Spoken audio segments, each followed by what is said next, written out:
Hello everyone and welcome back to my YouTube channel. Today's topic of our discussion is ligases and DNA modifying enzymes. So first of all we are going to talk about the ligases. So these are also known as molecular glues because they are involved in attachment or joining of the DNA fragments together. We have also read about these enzymes in DNA replication process. There we have seen that when DNA polymerase 1, it removes the RNA primers, and in place of that removed area, it adds up the nucleotides. So while the addition of the nucleotides, still certain gaps remain there, okay, nicks remain there. So to fill up those nicks, we require one another enzyme, and that enzyme is ligase. Okay, so what is the role of ligase there? It generally synthesizes the phosphodiester bond between the nucleotides so that the nick will be filled up. Then we have DNA modifying enzymes. So these are the enzymes which are involved in either the addition or removal of certain chemical groups from the DNA sequences or DNA strands.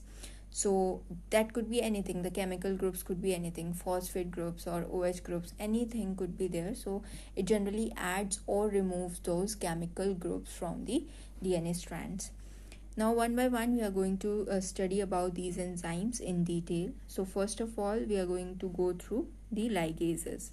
So ligases are the enzymes which are involved in joining together two individual fragments of a double-stranded DNA or gluing them together.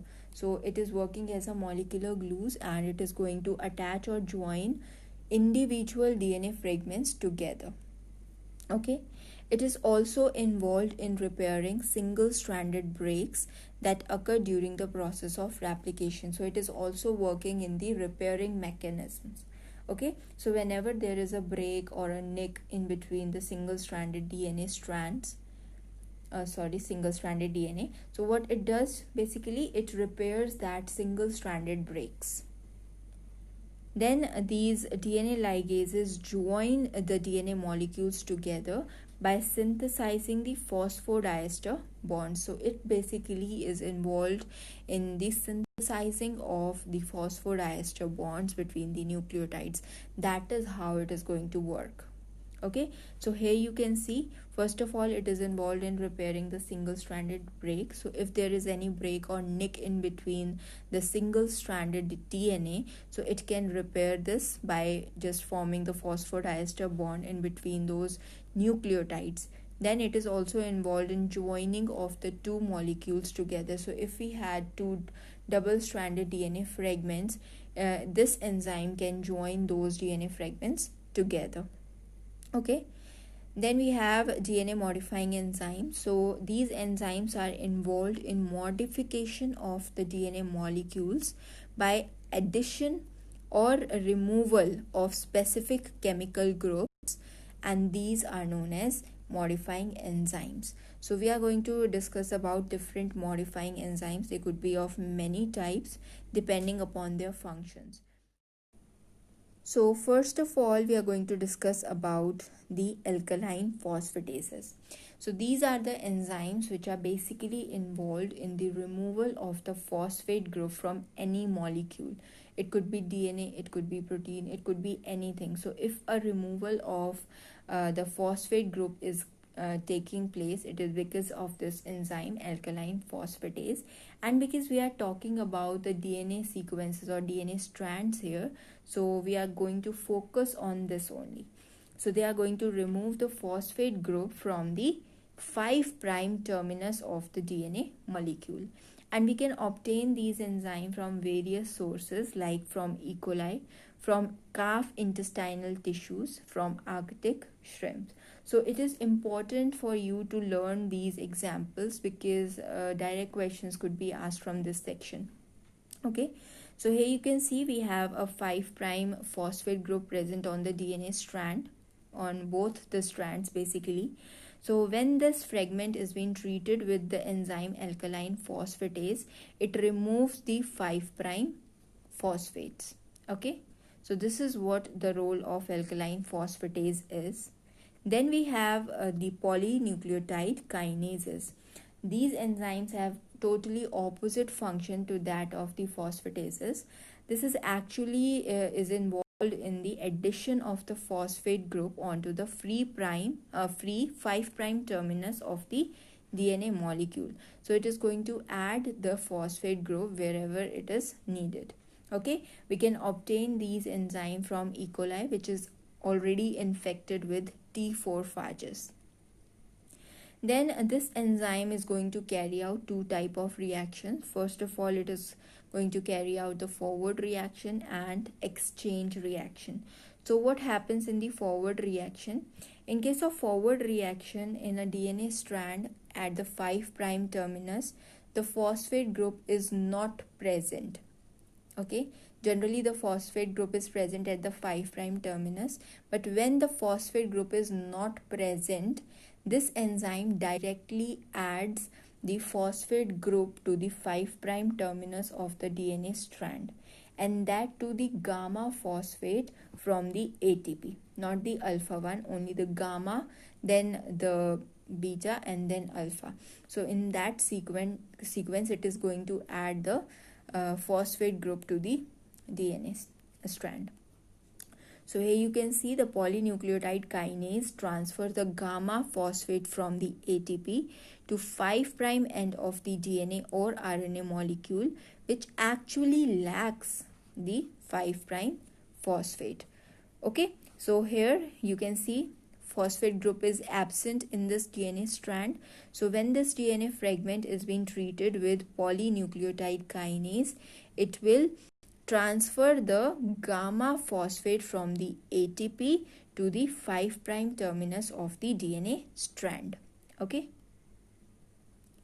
Then we have exchange reaction. So what happens in the exchange reaction?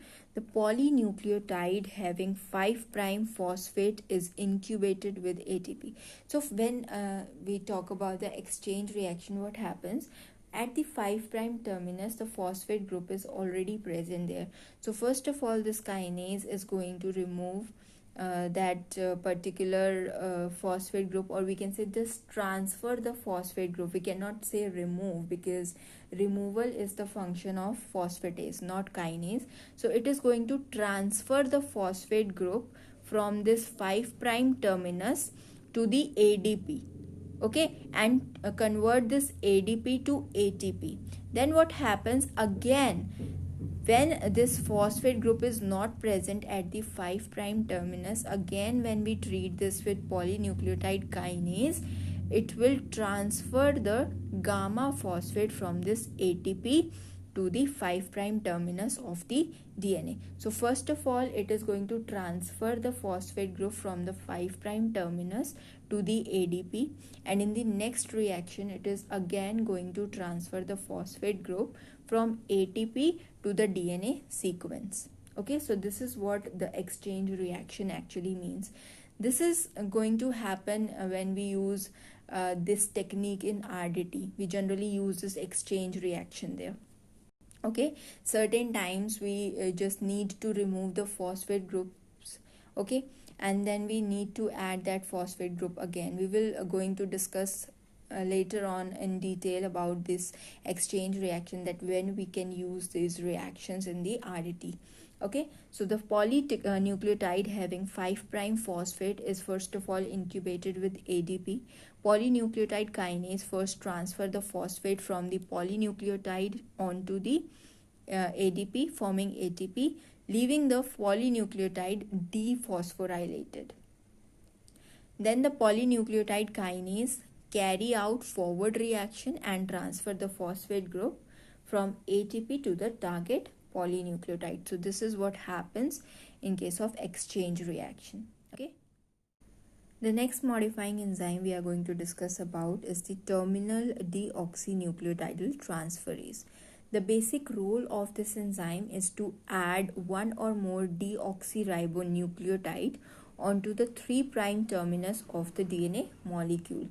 So it is going to add one or more deoxyribonucleotide to the 3 prime terminus. Okay, it is a template independent DNA polymerases, because whenever we talk about the polymerases, it generally depends either on RNA or a DNA sequence for the synthesis of a new DNA strand. But if we talk about this terminal deoxyribonucleotide transferase, it is template independent because it is going to add the deoxyribonucleotide independent of what the sequence of the other DNA strand is. Okay, as it is able to synthesize a new DNA polynucleotide without base pairing of the incoming nucleotide to an existing nucleotide in a DNA or RNA, because it is not or it is not dependent upon the pairing up of the nucleotide sequences with the existing ones. Okay, it is used for the formation of cohesive ends by homopolymer tailing. So for making sticky ends, we generally use this particular enzyme because it is going to create the homopolymer tailing. Homopolymer means a polymer which has the monomeric sequences of the same nucleotide. Okay, so this is what homopolymer tailing means. If we talk about adenines, all the nucleotides will be adenine. If we talk about thymine, all the nucleotides will be thymine. So it is going to create a homopolymer tailing. We can obtain this particular enzyme from calf thymus tissue. So here you can see a homopolymer tailing is what? A polymer in which all the attached subunits are same, right? So if the addition of adenine is going on, the whole subunit is made, the whole polymer consists of the adenine only. If we are talking about the thymine, the subunits which are forming that polymer will all be thymine. So this is how the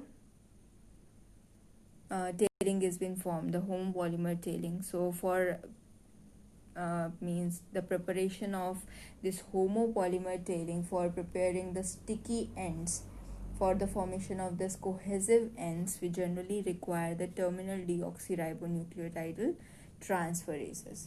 Okay, so these are the major modification enzymes we need to learn about. So that's it with today's lecture. I really hope this is going to help you guys out in the upcoming CSI NET exam. And if you like the lesson, please do like and do subscribe to my channel if you are new, and do share it with your friends. Thanks a lot. Bye bye.